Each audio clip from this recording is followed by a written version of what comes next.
नमस्कार जय जगन्नाथ सांग मैंने तो आज दिन सारा कौन कौन खाऊँ मुझे गोटे गोटे कर देखी मो मिनी ब्लॉग रे तो देखो ये सुंदर धड़ा बिलेटे जहाँ देखिए मुझे पूरा लोभई जाइए कहीं मो बिले मानकर बड़ फैन।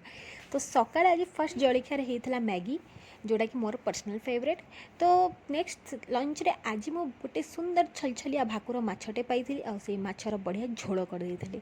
बट कहवाई चाहिए कि जेहेतु मु गोटे ओडिया घर झी बट गुजराती घर बहु तो से मो हजबैंड होती प्योर वेज तो सब बेले घरे जो मो नॉनवेज हुए प्योर वेजिटेरियन खावा हुए। तो ये देखो मो स्वामी मु स्पेशल गुजरात फेमस दाल ढोकली बनाऊँगी जोटा कि कहींपर कि गोटे टाइप्र इंडियन पास्ता खावा को बहुत ही टेस्टी लगे। डाली रे एमती आम छोट छोट रुटी पीस को काटी भलसे फुटे बघारी बहुत सुंदर खाइबार एटा लगे।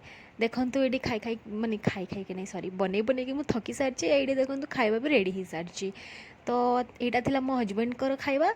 देन डिनर रे आज होता सोयाबीन कषा को पराठा देन तरकारी आउ हाँ ता सहित मो स्वामी स्पेशल